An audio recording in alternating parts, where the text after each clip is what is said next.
I know, it takes me right back to old times. Hello, sweetie. How's my mascara? Yeah, oh, that was a wonderful show. That was a wonderful weekend. One of the things that I really like about doing a murder mystery thing like that is that you're on stage from 5 o'clock Friday night when you show up for dinner, right through 10 o'clock Sunday morning. And even when you're not on stage and you're just drinking at the bar at 10 o'clock at night, you're still in character. Yeah. My name is Winnie. No. I'm Dan Deneen, and I don't go back as far as some, but back a ways. I first helped out with the show back in 2002, I think. The name of which now, or 2003.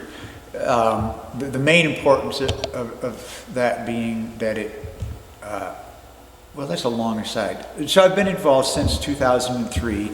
I've directed a couple of shows. I was, along with Dorothy Gannon and Marissa Smith, we started the 10-Minute Play Festival, and this and that, and just, I've been involved for a while, for better or worse. I had seen shows here, not many, but a couple of them over the years. I'd been in the area for a good 15 years prior to starting to get involved. And I heard a call or saw a notice somewhere that help was needed, and I thought, wow, this is great. There's this serious stage here, and I don't, I'm not union. I don't have any technical credentials or anything, but maybe I could push a broom or something. And it was Ethan Cole was doing a show, and I just did help with lights and sound and grabbing sandwiches and such. And then I had the idea. I'd been working with kids for many years in the area, high school kids, running drama programs. And I'd gotten in touch with Kay Morton, who encouraged me to submit a proposal for directing. And that got my first big show here, Shakespeare's As You Like It, which we did stage in 2004.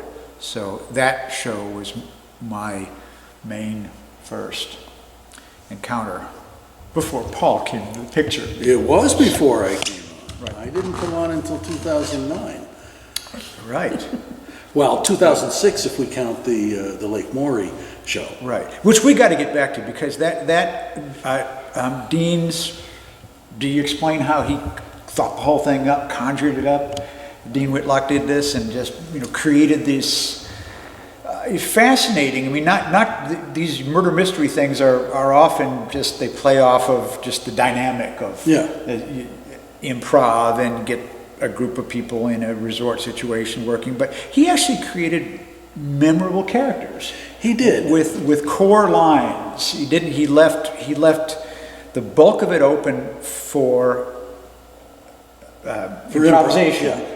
But the parts that were scripted were just right. They gave a lot to work with, and they helped establish the character. They did. I talked about the police lieutenant, the police detective, as being an integral part, because that's how we pushed information out to the audience and moved the thing along. But I didn't talk about your characters, and I love your characters in that. Sure. So I got to be the guy that dies 3 times. Somebody's got to die. It's a murder mystery theater. But Dean had somebody die 3 times. And my character were 3 brothers in one family, of an Irish family, one of which had immigrated to the States. The first of which was a tough kind of union mafiosi kind of rough guy, Paddy O'Toole. And the other one was a Fenian revolutionary. Right. I forget his name. And the third was Winifred, who went to America, went to San Francisco, went down was transvestite, transsexual, and shaved her legs, and then he was a she, as the song goes. Yeah. And that was, there were different ways to do that, and it was really thanks to a couple of the ladies. Well, Dean encouraged it, and Bubbles. I always want to say Pat Langiel. Pat Langiel, and yeah. the other blonde woman who did a lot of stuff at that time here. She's going to shoot me. And you too. Yeah. They gave me the encouragement to do more than just farce with the dress-up bit. Right. To actually try to play it straight, to try to play a role of a guy very seriously living life as a woman. Right. And not just do it as pure camp. I mean, it definitely was campy. The character, had feather boas and that. But what we ended up doing was creating a character that I wasn't playing that campy as a joke. I was playing this campy transvestite, transsexual San Francisco character as seriously as I could, and I got into it.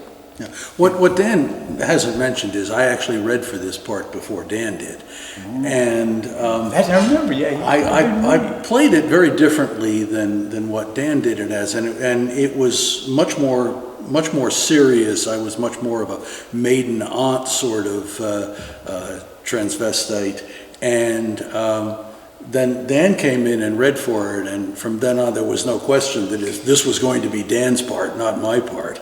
And Dan did it so well. Tell them about the group of young students who were there for some sort of a seminar that you ended up being Winnie for that one evening. I'd be happy to. Were you with it? Were you with the group that went in there for that? I did not see that. I only heard the stories. So I'm free to invent anything now. No, Go but right ahead. I will correct you. I'll actually tell it as straight as I can because it really was sort of memorable. The Lake Maury Inn on Saturday nights also just serves as a local dance discotheque for local people. So, and it was quite busy that night, but only a portion, a third or a quarter of the crowd was actually there for the murder mystery. Right. So that most of the people who were there that evening were either there for the bar disco scene, or they were participating in a multi-college group. It was early in the fall semester, and a group that allows foreign students who are in their first year at an American college a chance to get together with similar students from other schools and break the ice and talk about how things are different here in America. And it was one of the, those kind of things. And it was sponsored by these schools, and so there were serious grown-up type sponsor people there with the kids. And Winnie you had talked about how we were encouraged to stay in character. Yes. And that was okay with me. I mean, it takes a long time to get all the gear on and makeup and everything else. So I was in character, and we'd been hanging out in the bar. Yeah. And before we get to the kids, I should talk about the Marines. Were you there for that? No. Well, I missed a lot of this stuff, and I don't know why. So that night it was going, the place was rocking, and Winnie's character turns out to be not just interested in, Winnie's interested in anybody, men or women. And they didn't know who I was. They just thought there was a very weird she guy there in boas and with the wig and the sequins and the skirt and the whole deal. And I noticed... You haven't lived until you have seen Dan in a skirt. Okay, let's take it. So I spy three absolutely, delightful looking young women at the bar on the other side of the dance floor where they're dancing. me or you or anybody in their normal mind, especially at our age, would say, well, isn't that swell? Those were the days. Winnie, spotting the three women at the bar, said, excuse me, to the people that I was with, because being Winnie, you gather an entourage, Yeah. people who were involved in the show. And I waltzed across the dance floor, right up to the three young women, and fairly brazenly and explicitly introduced myself. I got right to the point, and I began talking about what I liked to do and how do you guys feel about that. I was into it. I was being Winnie. Yeah. And after a while, they were responding as people did to Winnie, because it was like something between a circus attraction and a curiosity, and in a weird way, there's a sexual thing that happens when you play with those frontiers, those boundaries, and I was on that. It was like riding a wave, a surf. It wasn't me. I'd never done anything like that before, but it was working in this weird way. I could say anything, I could do anything. I was fearless. I don't know where it was coming from. I'd hear myself talk and wonder, where did that come from? I'm not that clever and witty, and certainly not that sexually direct. And I asked him, how come three beautiful ladies like you are here all by yourself? And one of them smiled and said, but we're not. Over there, those are our guys. And I followed her finger across the dance floor, and on a little bench on the other side are, these three hulking, close-cropped, late 20s, 30s kind of guys who are just like this. They're looking at me. Well, what would Winnie do in that situation? Yeah, we should go over to the Marines. I said to the ladies, excuse me. I got some guys to talk to. Yeah. And I waltzed across the floor to these young men who they were Marines. They were ex-Marines, one was still in. And sat down, I pulled a little chair, and I sat down in front of them, knee to knee. And a little voice in my head was saying, you are going to die. This is going to end really, really badly, because even in this weird space that I was in, the mental space, I'm not going to be able to sustain this. Somehow I did. I didn't die. And then shortly after that, we're getting to the students. So one of Winnie's entourage came and said, do you know that there's a ballroom full of college freshmen who are at this, they're just sitting there, college kids. There's 150. And Winnie said, oh, how wonderful. And it turned out that what they were doing was that meeting was about American dating customs, how you deal with the opposite sex. Winnie said, we've got to be there. Yeah. And it might have been Marisa and her friend, Heidi, because they were part of the entourage. Oh, yes. And explained to the teachers running the event that there was a woman there, me, who was a specialist in human sexual interactions, relationships, wanted to come and introduce herself to the young people. And we just barged on in, and somebody was talking, and I went right to the middle. They were all sitting in a big circle, and Winnie walked right at the middle of the circle, and sort of said hi. And, it was, the feather boa and the wig and the lipstick and the blowing the kisses and the hips and the whole deal. And the first thing I said was, well, this doesn't make any sense at all. So why don't all the boys stand up, the because they were all together and the girls were over here. And I says, first of all, we split up. I want a boy next to every girl. Boy, girl, boy, girl, boy, girl, boy, girl, boy. And so Winnie went around, just rearranged the room. And then when they were down, okay, and I said, now I want gentlemen, you sit down. Now ladies, sit down on the lap of the gentleman to your right. Yeah. And they looked around and they did it. And anyway, so that was about when the official grown-ups in the room kind of came out with the umbrella, yanked me away, and that was the end of that. But yeah, so Dean created a space where that could happen. He really helped us create these characters, and we took over that Lake Maury and had a blast with it.